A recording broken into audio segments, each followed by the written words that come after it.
should be the goal. But we do go there. We talk to others who go there. We talk to those who are there. We talk to all factions. We travel around.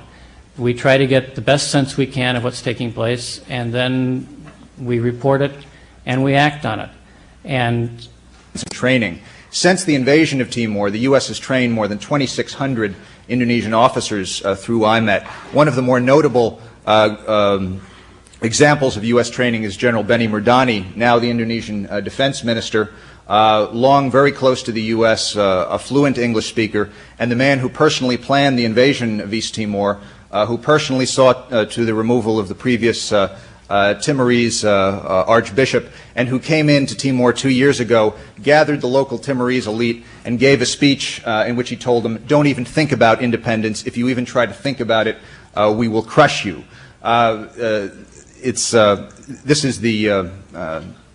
This is General Murdani, and again, I think it's truly insulting to the Indonesians for the U.S. to be suggesting, after all these years, after all those millions and millions of dollars worth of weapons and helicopters and planes, after all those years of constant political ratification and re-ratification, that in these training sessions, the U.S. is somehow saying to the Indonesians, no, don't do what you've done up to this moment, do something else, and the Indonesians go out and disobey that U.S. training, and then the U.S. responds to that by rewarding them with still more. I mean, it's insulting both to the Indonesians and to the intelligence of the listener. Clearly, the U.S. and the Indonesian military are pursuing the same policy in East Timor. Yes, this gentleman.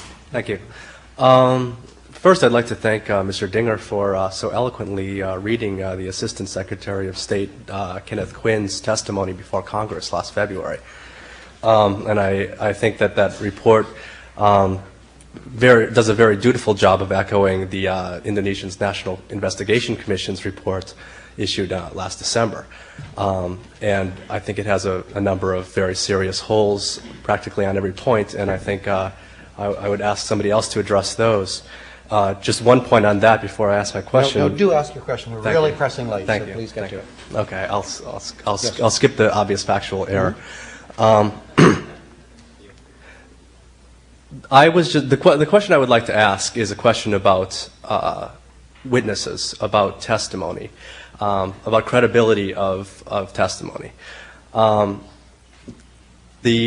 All indications, including the two tourist Australian journalists who were deported just last week, Dennis Schultz last week, and Peter Goodman, for example, this is all well after the massacre, have testified saying things like, Dili is now a city under siege, there are 10,000 troops stationed there, probably 40 in every village, this is now.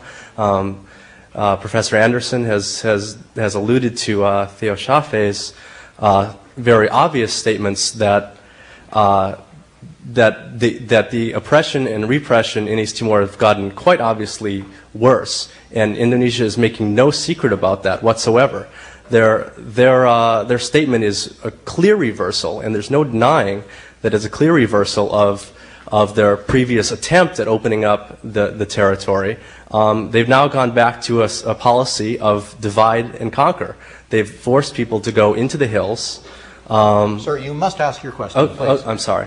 The question is, how does the U.S. State Department verify, in the face of all of this testimony, that's coming out of East Timor, what is actually happening there? Amos Wako, the UN Special Reporter on Torture, for one example, was preceded by troops. Theo Schaffe went 2 miles ahead of him as he was walking along to make sure that there was no sign of dissent. He even interrupted a football match, for example, thinking that it was a political presentation. So how does, in this kind of conditions, how does the State Department intend, and how can it possibly verify that there are not continuing human rights abuses even now in East Timor? And that's my question.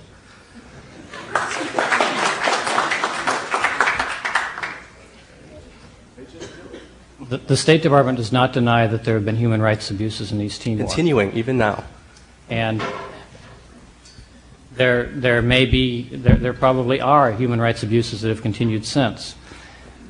They have not been on the scale anything like the scale of what happened on November 12th, nor had there been in recent years prior to November 12th.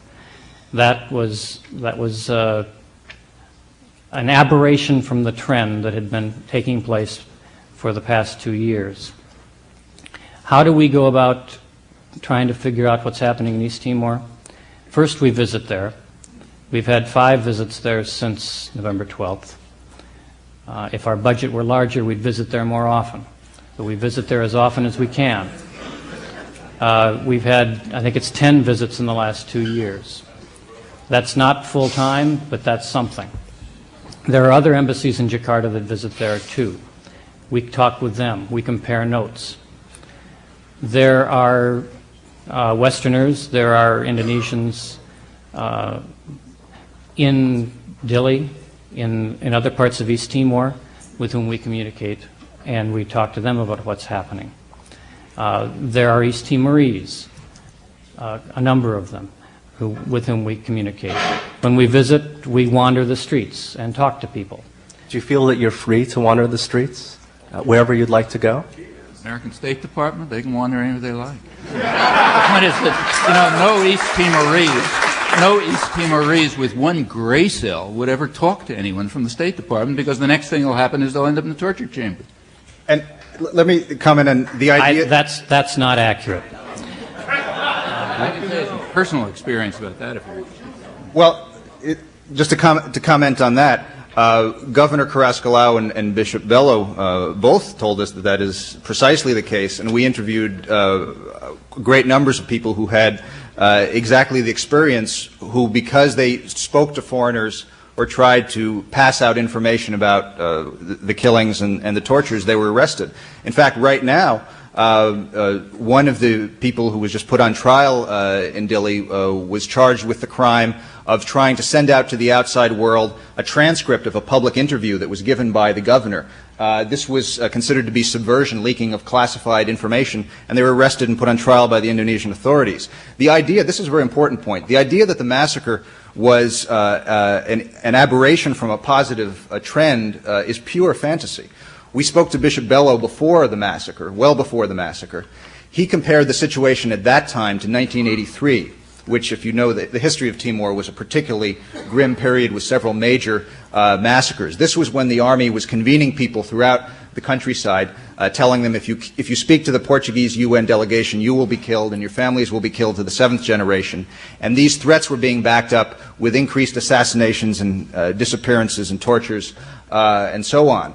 It should also be pointed out that the military people who are now facing internal military trials, although details of what they're being charged with has not been released, Amnesty testified to the Senate that the report from the Military Honor Commission indicates that it seems that the thing these soldiers are being charged with for November 12th is for being too lenient.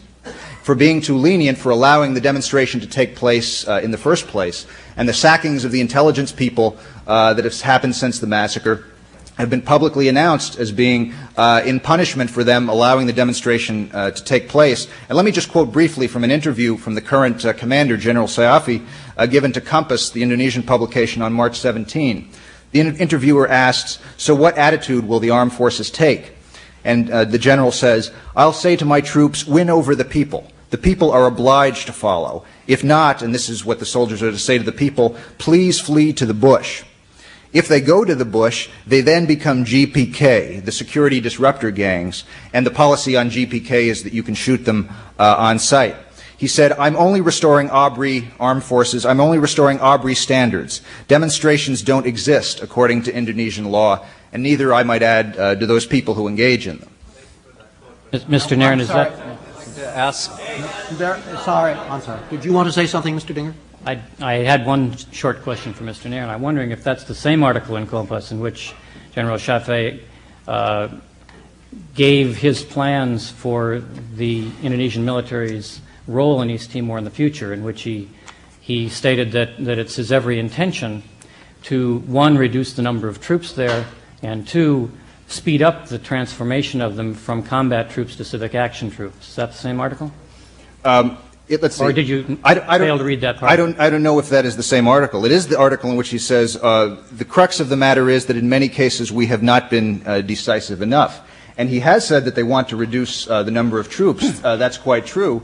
And as General Sutrisno has explained, they hope to reduce the number of troops after they have, in his word, annihilated all those who oppose the rule of Indonesia. Saifi also said that it was his policy to hunt down all those who oppose Indonesia. Clearly, they would like to reduce the number of troops, but they feel they can't because the opposition among the Timorese is so persistent. The final comment. Quick comment. I'm oscillating between wondering if your comments, Mr. Dinger, are absolute ignorance or outright lies, and I think I won't insult you by saying they're ignorance. I just want to make two quick points. You said that one of the reasons you found the preliminary study of the Indonesians credible was that they increased the number of people. They found that more people had died in the massacre, going from 19 to 50. I will point out that when Jelani came back, the head of the investigation to Indonesia, he said he agreed with the Army estimate of 19. At that point, there was international outcry, said, this is going to be a whitewash. A week later, not having learned anything new, already having come back from East Timor the week before when he said 19, he upped it to 50, at which point the State Department said it's a credible report. Now, I want to make two quick points, and that is, we have gone around speaking around the country, and at every place we speak, the Indonesian ambassador or representative is invited. I'll use the example of Brown, where we spoke recently. In every case, the Indonesian embassy refers us either to you, Mr. Dinger, to speak, or gives us the testimony of the State Department. They feel that you represent them accurately enough that they don't have to speak. And I want to finally ask, what would it take to cut off aid? We all agree a third of the population has been killed, about 200,000 people. We all agree that more than 100 people with U.S. weapons were killed on November 12th. What would it take for the State Department to say we should cut off aid? Do you wish to have a final comment, Mr. Dinger, to that? First of all, I'll try to remain civil. I don't represent the Indonesian government. I represent the United States government.